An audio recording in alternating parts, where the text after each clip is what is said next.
something different at the end of the show. I guess we could put the other number in there. You want to put? Let's put a different number. 832 216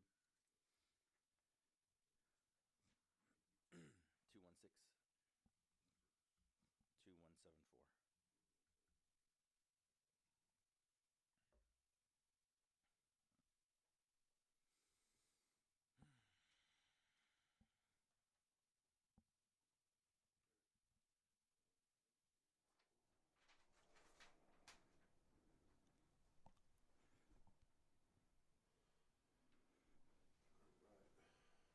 Going live in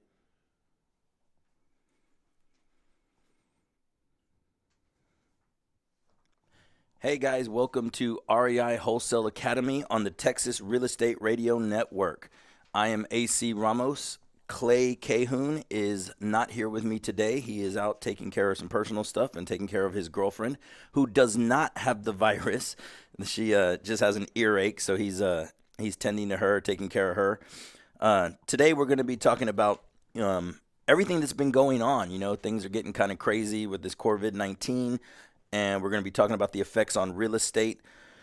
But first, right now, just kind of want to tell you a little bit about what's going on right now, what we got going on in our business. Just some things, you know. The virus is taking an effect on our business. As of today, this morning, they did place a stay-at-home, work-from-home order on Houston, and that's where we're based out of here in Houston, Texas. So that's gonna throw some stuff off, right? You know, that's gonna make some people, you know, it's gonna cost some people some time. It's gonna cost people some money. You know, that's just the way things are gonna go. You know, just before the lockdown was even in place, I have workers, contractors, and construction workers working on some of our projects that, you know, don't want to come into work. You know, they're concerned. You know, everybody wants to be home and stay away from everything that's going on. You know, the people are getting sick at an alarming rate. You know, I do think that it's going to pass, hopefully, here in the next couple months. I don't think it's going to be something that passes in the next week or next 2 weeks or something.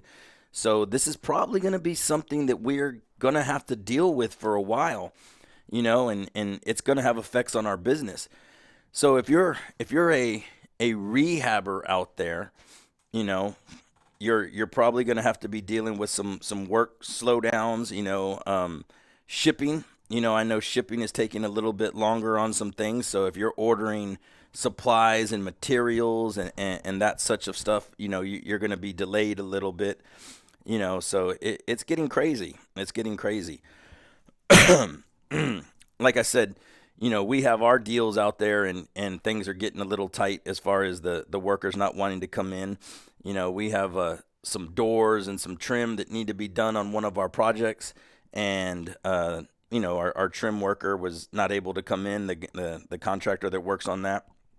So that's slowing us down, which in turn is costing us money because, you know, on these projects, you know, we're still having to pay our private money lenders. We're still having to pay our hard money lenders, you know, everything that goes along with that, right? Money's still going out and work is slowing down, you know. So that's just some of the effects.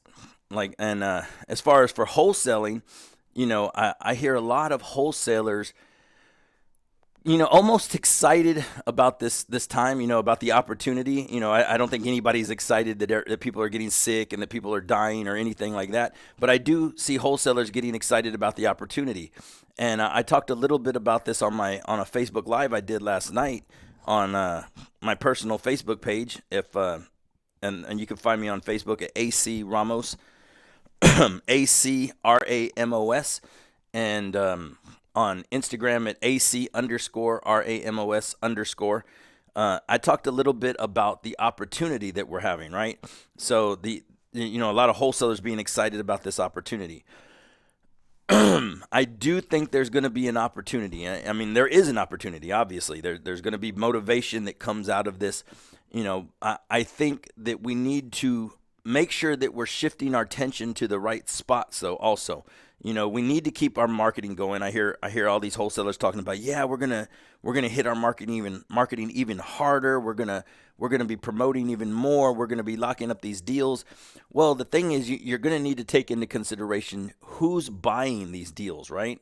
Who is going to be purchasing these deals from you? Because I personally went through the crash of '08, '09, and there was about, oh man, at least 20, 25 pretty decent sized wholesalers in the industry at that time, you know. And we were one of them. We were doing a good amount of deals. I mean, I'm not sure how many we were doing back then. Our the most deals we ever did in 1 year is 149 wholesale deals in 1 year.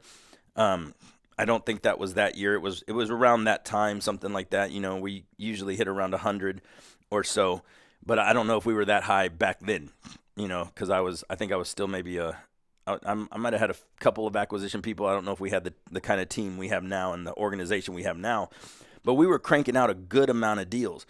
And that downturn, that recession, knocked out a lot of wholesalers, because you have to understand your flipper, your everyday flipper, your everyday rehabber who is buying these properties from you and rehabbing them to put them right back on the retail market. Their business model's changing. Their business model is changing.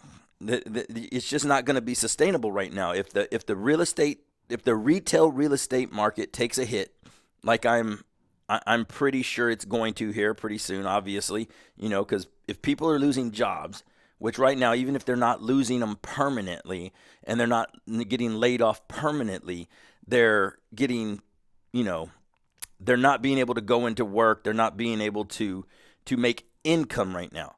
And on top of that, if some of these people just lost a good chunk of change when they took a hit with the stock market and the money markets, right? Hopefully they didn't lose it, because you really only lose if you sell, right? But they're down right now. It's down. So with the market being down, them possibly not having a job or income stream coming in right now, that is just obviously going to affect the retail market, right? So the rehabbers, the flippers that were buying properties from us just are not going to be buying properties right now, right? It's just not there. It's not an ideal situation for them. The storm is brewing against them. But who is our ideal buyer, right? And back in '08, '09, I was able to build up these deals, get a stockpile of deals, lock them up cheap, stack them deep. And I was still wholesaling some, still having buyers. But what I found is they weren't moving as fast as they were before, right? Because obviously my rehabbers weren't there, everything like that. And the landlord buyers that were buying before were not necessarily buying as many and buying them at the same rate. So I found a buyer one day that was buying one for me, talked to him and said, "Hey man, what's your deal? Why you buying?" He said, "I'm gonna tell you something about what happened to me in the '80s." He said, "In the '80s, I borrowed every dollar from every friend, private money lender, bank, anybody that would lend me money, and I started buying real estate. And when I did that, I held on to these properties. In about 3 years, I started selling them off. And by year 5, I had sold everything off and made my first $2 million liquid." Now, those are the kind of buyers that you need to be looking for. And if you're a wholesaler and you have deals, come to me. You can find me on Facebook. You can find me on Instagram. I am buying right now. I have a group of my partners and my students that we're buying with also. So, we have money to deploy. We're looking for property, and we can be your buyers if you're having trouble selling them. So, man, this is REI Wholesale Academy on the Texas Real Estate Radio Network, and we will be right back after this break.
Usually Clay's in here with me, but he's taking care of his girlfriend today.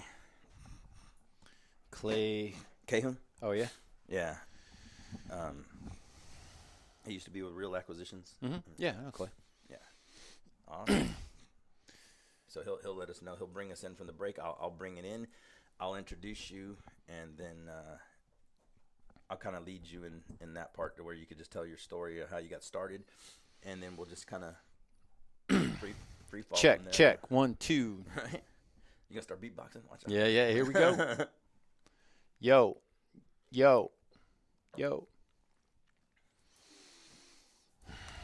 Man, Yeah, man. They put that lockdown on, and tonight, yeah, starting at midnight, 11:59, right? 11:59. I know. I was like, why? I mean, you still got to do stuff. I mean, she was cool about, not. I'm surprised they were like, yeah, you can still go to the park. You can Yeah, still, yeah. So, You can still go get food. You can still. I'm like, can I drive around? So So- that's what I like to do. Is Yeah, I like no. to drive around. I just need to go for a ride. I did that yesterday. I was like, you know what? I had to go look at a house, and I was like, I'm just gonna keep on driving. Before It the just felt baby good was because born- there's no traffic. Oh, You don't have to man. worry about it. Before the baby was born, I mean, my whole life I'd like to drive. I used to just go drive around the 610 loop. Yeah. And now the Beltway and Yeah. stuff like that. But when Ceci would fall asleep, and I work at night, you know what I mean? So like 1 in the morning, I'm like, man, I'm not ready to go to bed, or midnight. I'll go drive for like 2 hours around the Really? Beltway. Just drive. Because there's usually not a lot of people out there at that time. Now there's really going to be Now nobody there's out there. nobody out, so it's fun driving, man. Oh, There's yeah. no you don't have to worry about people. Everyone's Yeah, that's why I buy fast cars. I like fast cars. I like to go fast, so I like fast cars. I like to go fast. I was like, I don't buy the cars for the looks. You can tell. You get in my car, it's a nice car, but it's got water bottles all in the Yeah. passenger side. Yep. It's Now it's not got like clean. wipes. It's got Clorox wipes. It's got Clorox wipes. It probably has some diapers. Right. It's Some got backup. baby wipes, Clorox wipes, everything you need. Everything you need. Actually, we could barely fit the baby in that car. It's hard to travel with it. We got the SUV for the family outings. Yeah. 'Cause we got 6 kids, man. Now, Jeez, dude. we have the baby that we just had. I had 3 2 boys boys and then before. you She had 3 boys. I Yeah. had 2 boys. So we had 5 boys, and now our first girl. Girls are good though, dude. You're It's done. completely different. You're just Completely Yeah. different. Like, yeah. no, I'm And already, plus, she's the youngest, which is totally my daughter's the oldest, so she's like she could keep everybody. She keeps the boys in line. like another mom. Yeah, but from what I heard, whenever you have like the babies, the girl, oh man, like everybody just protects her, covers her, just has a good time. She gets spoiled by everybody. Oh yeah, even my oldest son, who's gonna be 21, Trajan, when he does come over, I don't see him a lot because he stays with his mom, and he's starting his own little social media business and stuff. He's like super excited, I could see it in his face, and he likes holding her and playing with her, and so yeah, no, It's different, everybody's man. completely different. She's the princess. Yeah.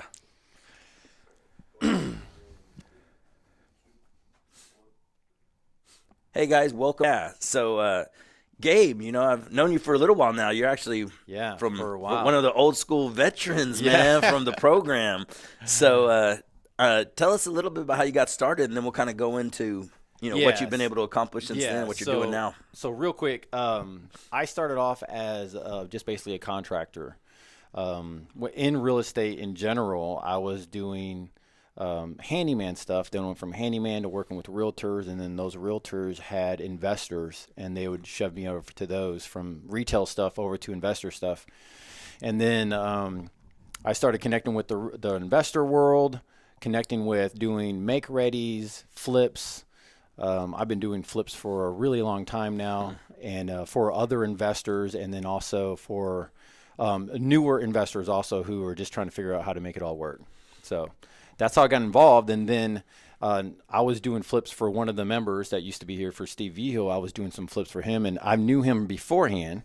And then I was just doing some flips with him, and we were trying to figure out how to, this was years ago. Steve and I met up off of a bandit sign that I put out. Steve called my bandit sign, and we became friends off of a bandit sign. And we're still friends. I talked to him on the way here just now. Yeah. And so so we tried to figure out how to make it all work, and I was like, well, I'll just do your flips as a contractor. And then I heard him doing really well, and he kind of lost track for 6 months, came back, and he kind of had his role.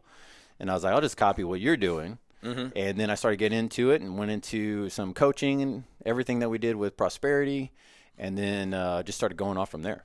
Yeah. Awesome. Quit about 50 times, you know? Well, yeah, I remember you called me a couple times. You're like, man, I don't know. It's like, oh, this I business, quit quite it a has few some times. ups and downs, in man. It's been a roller coaster, but it's been fun. Yeah, it's funny that you bring up Steve. Like, he's one of our old school rock stars too. Remember, we used to say, man, him and Susan, I think, are still our reigning sexiest investors of the year. Right. You know, that Steve just has a go get it attitude like nobody else too. Yeah. And I see a little bit of that in you because you did quit here and there, or wanted to quit. I don't know, you never really quit, but you always kept it going, and kind of joking about quitting. But you know, things get tough in this business. Yep. You know what I mean? Unless you're constantly active, constantly going, things slow down, and you kind of second guess yourself sometimes, right? If you're not consistent with it. So what helped you stay consistent? So what kept you from quitting? What kept you consistent? You know, because you did make it through that period of getting started. You're still doing rehabs. You were doing rehabs then. You know, what was that like? You know. Oh man, so the real big push through is what we call now, just get your tribe around you. So you have a tribe of people that you become like-minded with, you become good friends with, you're in the trenches together, and you're really just on the phone saying, hey, what'd you do today, or what'd you do in this week, what are you working on? And just always challenging. It's tough to do this business. It's lonely to do it if you don't have anybody around you that's really pushing you, because really you always have to push yourself. It's hard to be accountable to yourself. Yeah, you got to be accountable to yourself. So that's one of the things. And then, so when we first started, we're talking about babies and stuff, our family was just now growing. I mean, you remember of the kids, we would bring them in with us. Yes. I brought my youngest one, I brought him to assignments. We were signing contracts at McDonald's with sellers. Kids would be in the playground and we're just signing contracts. So we would do, and that was, 4 or 5 years ago when we were doing all that stuff. So, and then we just gutted it up and just started grinding it out and just said, okay, look, this is what we really want to do. So we started separating also some of the different income streams that we have, because I started realizing successful people have multiple income streams, but it doesn't necessarily mean different industries. It doesn't have different industries is a bad deal. And to go from construction, for those who are doing construction and doing real estate, it's really one of the toughest things to do. Because you really have to change your mindset repeatedly throughout the day of like, this is for more retail stuff. What kind of buyer is going to come into this house? And so as we've seen, when we go into a property and we see somebody kind of rehabbing it on like that basic rehab stuff, and we walk through it and go, this does not belong in a $350,000 house. Oh, yeah. Yeah. No, I've seen those. Yeah. So we go through there and I'm just going, this person, I know exactly how they feel. They're trying to cut corners. They're taking the model that works for 120, 150 range, and they're trying to put it in the 350 range. Just doesn't work, And so you have to continually turn that around in your head, and that's one of the big things for us. And then we just kept on pushing, man. Yeah, and also there's the difference between rehabbing and renovating. Right. Like retail renovations, like for homeowners. Yeah. I mean, there were like my personal house. Was my personal house. I sold it last year. Cool. I did a whole rehab on my house for $55,000. My neighbor 2 houses down in the same cul-de-sac, and this is in the Oak Forest subdivision area. So it's small houses, but they sell for a good amount of money. They spent $98,000 on a renovation of their property, and maybe I'm a little biased, but I think mine came out looking better because most of their money went into fancy cabinets, and woodwork, and that kind of stuff. So there's a difference. Yeah, totally difference. Yeah, so that's what we started doing and just pressed on. So what we say is just keep your tribe around you of people that are close-knit that can help push you forward. You have to be self-disciplined all the time and get yourself up in the morning to get going.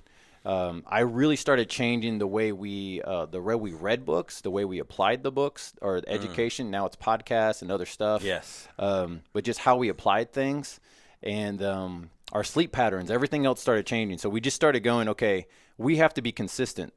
So you were saying that you do things at a different hour than I do. I'm an early riser, and I've always been an early riser, but I never knew that I could push myself in the morning. So I could put in 2 hours worth of really effective work before most people wake up. Oh, wow. So therefore, I'm just everybody. So, my kids are young, so I was like, I got to figure out how to make this work. Either I got to stay up late after they go to bed or wake up early before they wake up. Yeah. And that was my model. I was like, I'll just wake up earlier. So that's what I did. Yeah, no, definitely. Kids change up your schedule. Yeah. Like that's what I say. I'd like to stay up late, but I I didn't get up probably as early as you. Like I don't get up like at 6, 7 in the morning. That's late. Yeah, that's late for you. Like I get up. Well, I would get up at 7 to get the kids ready for school, absolutely, and then get them going, and then come back and work and stuff. Now it's like the baby wakes up at like 4:30, so I'm having to. Oh yeah, man. And I'll get up with Ceci in the morning because she has to feed the baby and everything like that. So there's no going to the gym. I would get up at 5:30 to go to the gym. That's cool. No more. I have to go to the gym at night if I want to get it done now. It's just it's too much to fit in there.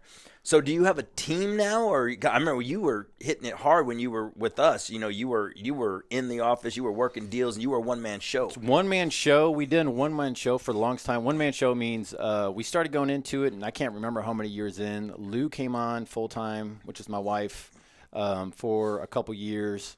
And then she just got to a place where, I mean, it's a blessing and a curse. I was like, you are so valuable. I can't pay you like the way that you need to be paid. Like seriously, the stuff she knows how to do now is ridiculous. And so so she works all of our transaction coordinator type stuff and all of our back end. She works all of our rental property things, which is growing. So that portfolio is growing. And I started realizing I need definitely more. So now we have acquisitions, we have a sales, basically cold caller, VA, and we have a really tight ship. So we don't even look at all of our houses anymore. So we're not traveling all over Houston and stuff like that. Okay. You're good. No. You confused me for a second there. All right. Well, look, this is REI Wholesale Academy. We'll be right back after the break on Texas Real Estate Radio Network. See ya. You want to stay on for another section? Sure. Okay, good. Was that it? That was one section, but I mean, dude, like there's a lot to talk about with you, so I think we can go into another section. I mean, just how you talked about you got acquisitions, all that. We'll talk about how you built it. Oh man, on the radio show, there's about 20,000 people that listen on Wednesday night. From Jason and Robert are on from 9 to 10, and we're on from 10 to 11 on Wednesdays. And there's about 20,000 people. Hey, how you doing? Sorry, I've been having a while. The demographic is written on the board. It's basically old, conservative, white people with money. Really? Yes. Okay. It's AM 1070. Yeah. It's like 40 to 70, six-figure income, people who are looking for retirement, who know that their retirement vehicle is going to carry them, looking to get into real estate. And then our web presence on the Facebook. And then we send these out in emails and things. We have a huge presence. Even our email list is like 38,000 people right now. Nice. And we have a massive open rate because we're the only ones talking about how COVID is really affecting the real estate market. So our open rate is even higher right now. Game on. Yeah. Content right now because no one's talking about No one's really doing it. Yep, exactly. They Jason and Robert did a real good job about starting that because like I listen to him, I read his emails, I look at that stuff, and like it's true. You know what I mean? Like I've started talking about that with I did a Facebook Live last night, and like it's definitely captivating. You catch people with that, and it's important. You know what I mean? Like real estate investors aren't just about being in front of their computer looking at houses all day. Like they're living lives, and they have everything happening to them too. Yep. Yeah. So you got that demographic on the radio show, and then you got, I don't know who's on my Facebook. I don't know, a bunch of like 14-year-olds playing Fortnite. Everyone's home now, man. Yeah, everybody's home now. Everyone's chilling out, trying to see what's going on. Yeah, no, I had him fix it to my. In the group, I had him fix my Facebook because it was going to my other Facebook page that was doesn't have as many people. My public figure page or whatever. I need to start building that up too. I haven't really worked on that much. I think you get more traction on your personal. Huh? You do? Yeah, I think so too. Because I think Facebook, the way they've tweaked all the algorithms is they want you to spend money on those pages. Mm-hmm. So really, they get a lot of. That's why we stream from Robert and Jason's personal pages because we get way more views. Cool. Yeah, that's what I think so too. We still stream to other pages too. Okay. Yeah, I mean, we could go in any direction. We could talk about COVID. I mean, we could. Yeah, well, let's talk about how that affects, because that's what the topic of the show is, like COVID-19 and the effects on real estate. So let's jump in because we're going from let me know. All right. Thank you, Taylor. Going live in 3, 2, 1. Hey guys, welcome back to REI Wholesale Academy on the Texas Real Estate Radio Network. I have Gabe here with me for another segment, and we were just talking right now on the break. We're going to talk about the effects of COVID-19 and what effects it's having on the real estate market. Yeah. So what are you kind of seeing right now? I talked about it a little bit earlier, but So as you know, we run North Houston Real Estate Investors, right? yeah. We're on North oh Houston. yeah, tell them how you can. What's the website for that so people can? Yeah, so you find- go to North Houston REI. You could also go to our Facebook page, North Houston Real Estate Investors, North Houston REI. It's also a meetup if you want to go on meetup for those meetup folks. So we are all over the place up on North Houston area. So basically, North Houston, all of Montgomery County is what we do. Woodlands area, kind of right. Woodlands is where the meeting's at. Okay. Yeah, but we go all the way Yeah, up to Willis. all the way also, north. yeah. But if they want to go out to the meeting, Yeah. it's in the Woodlands. Oh, yeah. Okay. Yeah, because All right. when's your meeting? So second Monday of every month. Second Monday of every month. Yeah. So if you're in the Woodlands area, definitely want to catch that. A lot Yeah. of good information, a lot of good speakers he Yeah. brings in. So tell me, what are you seeing right now? All right, so this is what I'm seeing, and it's crazy because we do retail side things also.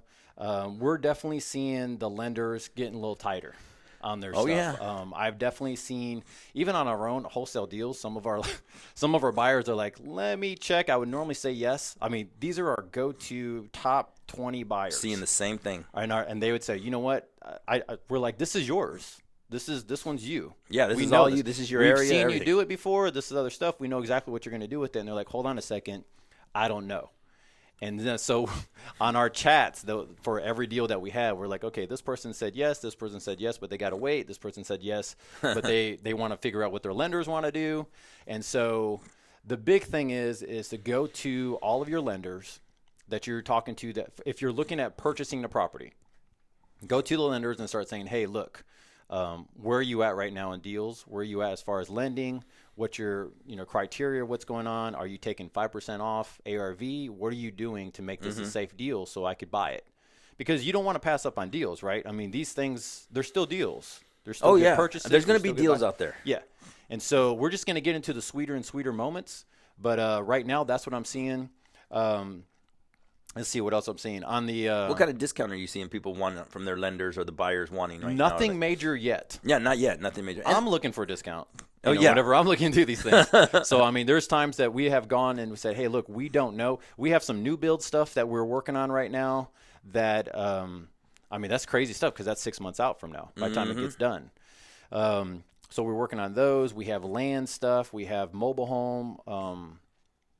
So, yeah, we just have all types of stuff right now that are out there. So the other side that I see is on just basically the acquisition side of, like, if we're just talk about wholesaling, I'm seeing a lot of the wholesalers getting nervous with saying, I don't know if this is a deal anymore. Well, because their buyers are different. Their I was buyers just talking are about starting that to earlier. change. Yeah. So if you're a buyer, this is a good time to be looking for deals right now because they were still deals before. The rents are still awesome. Yeah. Things are still good, right? Yeah, right now. They're still okay right now. It's just kind of that weird, shaky moment for some people, especially if you have a lot of properties, if you have a rental portfolio, and you're probably wondering what's going to happen April 1st. So what is today? 24th? 24th today, yeah. Yeah, so we are This will be airing on the 25th, but yeah. Okay, yeah, so tomorrow. So we have 6 days away from the first Payday. coming and Yeah. and seeing where everybody's at. So that's one of the things. Now, on the rental side, this is why I was talking to my buddy on the way in. I'm like, okay, what's your plan? What's my plan? The chatter everywhere from my group and the people that I connect with, the chatter is, what are we doing with our rental properties to take care of our tenants to make sure that they're good? Okay, because everyone needs somewhere to live. All right, and then what's their response? How we can help them to go through this transition? That's really where I've seen the most chatter in the investor community of what happens to all these properties that people have, and now there's this lull.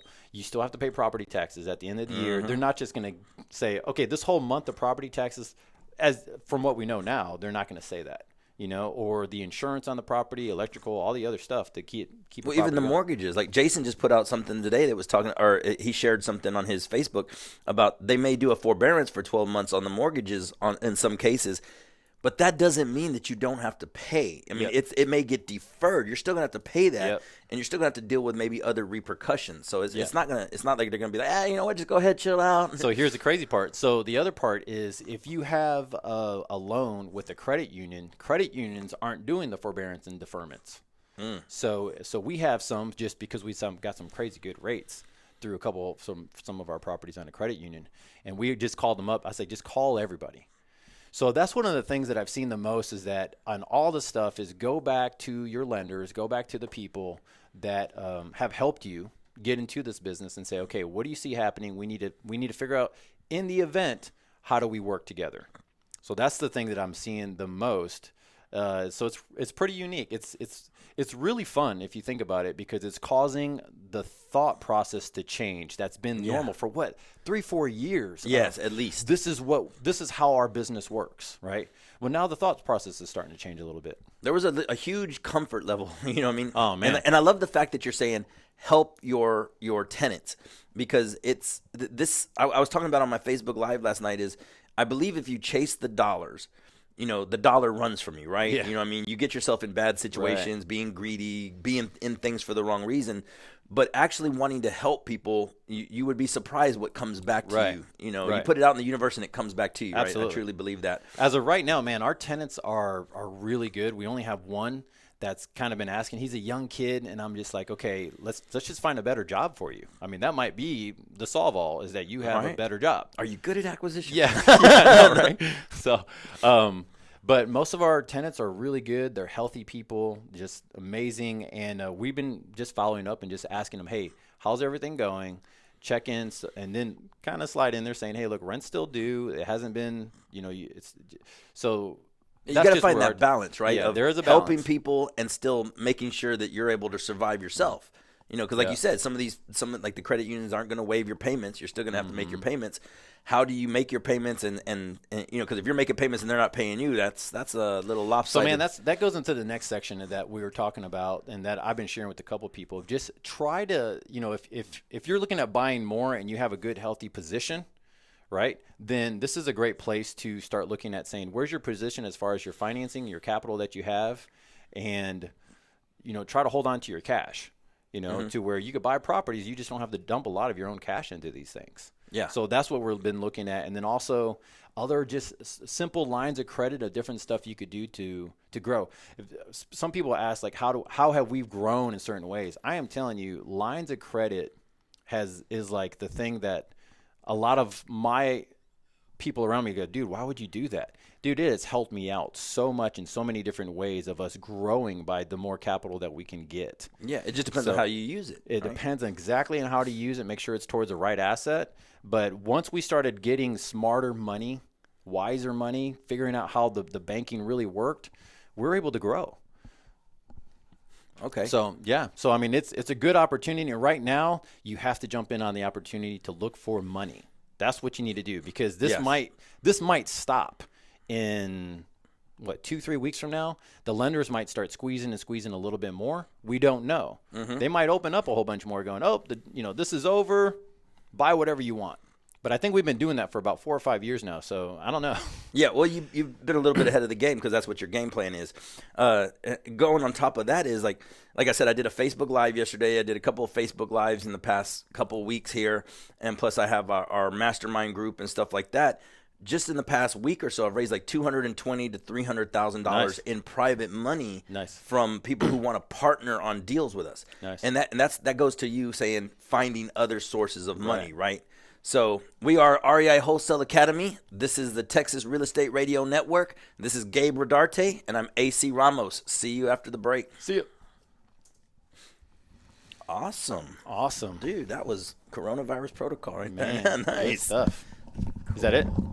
That's that. And this, I mean, dude, I don't have a co-host today. You want to stay on to the third section? I could ask me questions. In this section, I was planning on talking about, well, actually, I mean, we kind of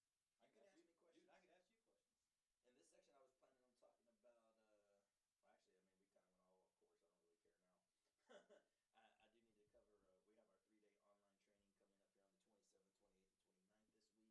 here on the 27th, 28th, and 29th this week. And who's going to be doing that? But I could take the last minute to cover that. So whenever he gives us a minute, I'll just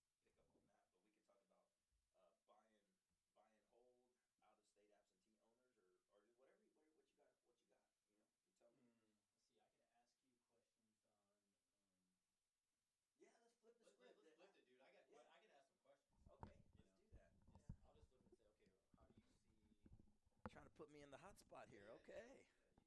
I'm down. I'm down. Check. I love to talk. Yeah. I love real estate. So dude. I know where I'm going to go. So I'm going to go and say, okay, let's compare 2008, 2020. Yes. What are okay. we seeing differently? Yeah. You know, because when did you get going? In wholesaling? Yeah, like in 2004. 2004. Okay. I've been rehabbing since 1999. Yeah. Yeah, man. I was like, dude. Whenever I say that, I'm like, dude, are we really in 2020? Yeah, I know. Am I really that old? But I was like, 22. Yeah. Yeah, like Jeez. 22 years old, and I'm 43. Like I'm Really? like, same age as Tom Brady. We're just not in the same shape. Yeah, So I was like, dude, I knew the world. I knew the world was ending as soon as Tom Brady left Brady's the Patriots, out, right? Dude, get ready. The clock is ticking. You know what? I'm really interested to see how he does over there, because that team sucked last year. You know, Jameis Winston threw 30 interceptions. You know, that's kind of crazy. Yeah. And you know he's not going to turn the ball over like that. And they won some games, not a lot, but they won. I think they had Time for a new challenge, 500 dude. record, a little less than 500 maybe. Yeah. You know, you throw a Tom Brady in the mix, and I'm interested in seeing what's happens. going to happen. I know Pablo Luna's going to be excited about that. Yeah? Is he a good Brady fan? Is that what it is? Yeah, he's a Brady fan, but he lives in Tampa. Oh, okay, cool. He lives in Tampa. You remember that's Hugo's cousin, Hugo yeah. Cedeno's cousin, Yeah. and he was his acquisition guy when he was first starting out. Yeah. Whenever you're ready, man.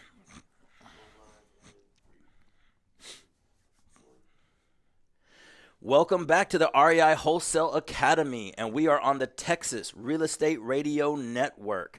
Have Gabe Rodarte with me. He stayed on for another segment, and he's kind of flipping the script on me. I'm going to let him kind of let's interview do it. me and take me to the coals with some questions. So for those who don't know, in the very beginning of our career, AC helped us out a ton. And just helping us process through deals and all types of stuff, and it was a blast. It was very adventurous. We'll say that. So I got some questions, just as someone who's been in the business for 20 years and seen real estate. So I love real estate cycles. So let's go right into it for those who are listening. What is the big difference? Now we're just now into this thing, and we're talking about coronavirus, right? We're talking about the market is starting to shift. Yeah. Okay. So I have a couple ideas myself, but what's the big difference that you've seen from 2008, all right, and the personalities that you've been seeing out there, just the demeanor of investors in general, and have you seen some similarities? I'm not seeing a lot of similarities, and I think that's an awesome question, because I talked about this last night on my Facebook, that in 08, 09, you could kind of see it coming. That was a real estate bubble, right? You know what I mean? That like the subprime market. You knew they were putting people in homes that shouldn't be in homes, right, and in loans that shouldn't be in loans, right? And they're like, can you fog up this mirror? Yeah. Oh, you got a loan. Yeah. You get a loan. Everybody gets a loan. And you get a car. You get a car. Exactly. And that's not the case right now. You know, the case with this is I see that Saudi started flooding the market with oil, cheap oil, to go against Russia because of Iran and everything that's going on there. Yeah. So that took a financial hit. And the virus, I mean, the virus, within 4 months, starting in China, and then, you start seeing memes and everybody joking about it. And then as soon as it hit here, everybody's like, whoa, hey, what's going on? Yeah. And it just immediately, you started seeing, travel bans. You know what I mean? I think before there was even one U.S. death, you saw the travel bans from the government. So I think everything happened really quickly on this. Right. And I really see this being short term being in 3 to 6 months. Right. Because I think the virus is going to be a 3-month thing. Right. Whether, we're dealing with it for 90 days of the up and down of the curve. But the backlash is going to be another 3 months or so, 6 months or so. So I think this is going to be a relatively short recession. Right. Like a year, like 8 months to a year, something like that. Yeah. So the personalities I see in real estate now are completely different. The openness of real estate is out there a lot more podcasts, a lot more radio shows, a lot more people involved. And I see a confidence that wasn't necessarily there last. You know what I mean? I won't say an arrogance, but there's a confidence. Yeah. Some people are a little arrogant, but there's a confidence out there, and I don't know if they should maybe worry a little bit more. Yeah. Because I don't think you should panic. Right. But I think worrying stimulates your thoughts. Yeah. Right? Like you were saying, it's causing people to think differently about the market. So I think that's kind of what needs to happen is people need to start thinking, like when we were just talking, like lenders are going to start drying up a little bit, like pulling back, holding back, squeezing a little bit more. Are some private money lenders that have been lending freely going to say, hey, you know what, hang on, I'm just going to take a little step back and wait, and then you got to find the people that are buying right now and lending right now. So I think that's the kind of thing we need to be aware of is starting to shift that thought pattern into those directions. One of the things that I remember whenever we were going through prosperity and then just other things that just in growing up through real estate, I've learned really it's a skill set to be resourceful with what you have. So there's a good book, Damon Johns. I don't know if you've saw the book. It's called The Power of Being Broke. It's really good.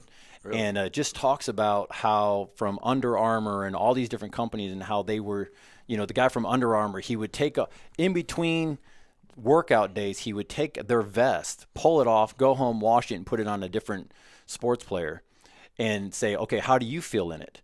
Okay, you feel different. And then he pulled off. And so he didn't have any capital. And so he was just being really resourceful. I think the word for this recession is those who know how to be resourceful will thrive.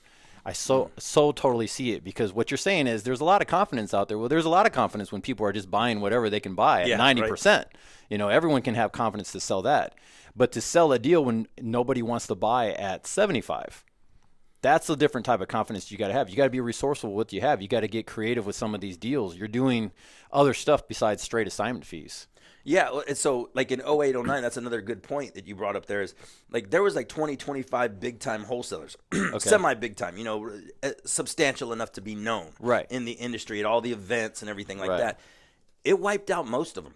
Like I know, I can tell you that like I was doing pretty good business and was around Eddie Gant was wholesaling and he still wholesales some. He's a big buyer too, jet lending, all that. And Will Denker. Right. And Will Denker, right?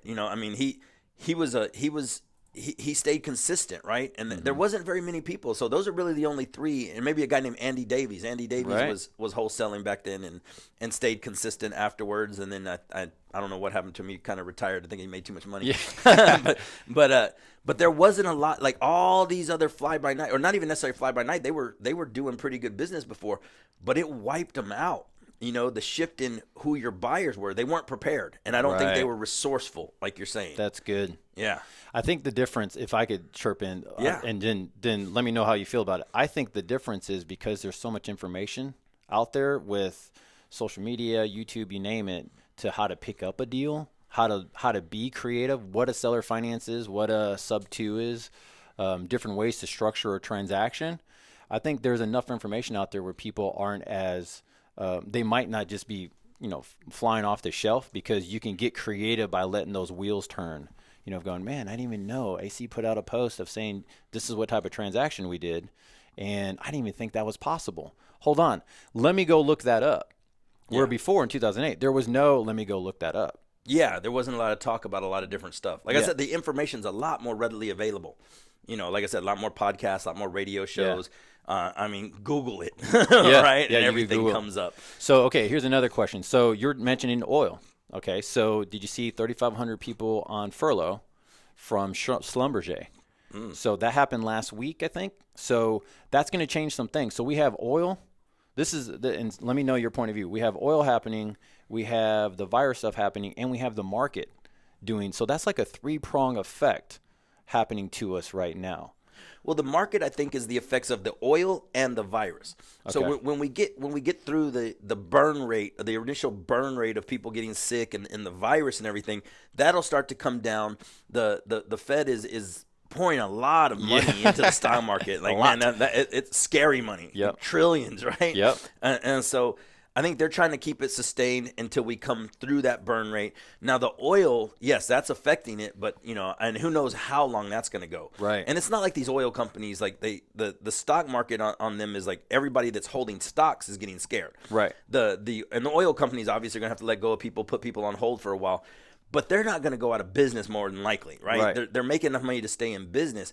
The shareholders and the stockholders are who's taking the brunt of that, right? They're like, oh my God, I lost all my money. Yeah. You know what I mean? They're going to stay in business and come back from that, Yeah. So I think the market will come back because it's mostly based on the virus and then with the oil. Is that kind of what you're seeing? Yeah, too? no, that's exactly what we're seeing. And the thing is, that's why we love real estate, right? Because it's an asset, right? So whatever the market does, whatever the dollar amount does, it's still a piece of property that has value, right? Oh, No matter yeah. what it is. So that's kind of the cool thing. And also, like if you're a lender, right, and you're seeing all the stuff and the craziness in the market, real estate always has value. So I mean, Obviously, yeah, no, definitely. Not going to lose 50% of that more than likely. yeah. All right, guys. So if you like everything we've been talking about, we do have a 3-day online training coming up March 27th, 28th, and 29th. It's going to be with myself, AC Ramos. Clay Cahoon is going to be on there with me. Ceci Nunez is going to be talking about contracts, and Catherine Orfino, Rob's wife, is going to be on there. We're going to be discussing a lot of different parts of the real estate market. If you're interested in that, text me at 832-216-2174. And we will see you later, man. This is Texas Real Estate Radio Network, REI Wholesale Academy. Sweet. Sweet. That was awesome, bro.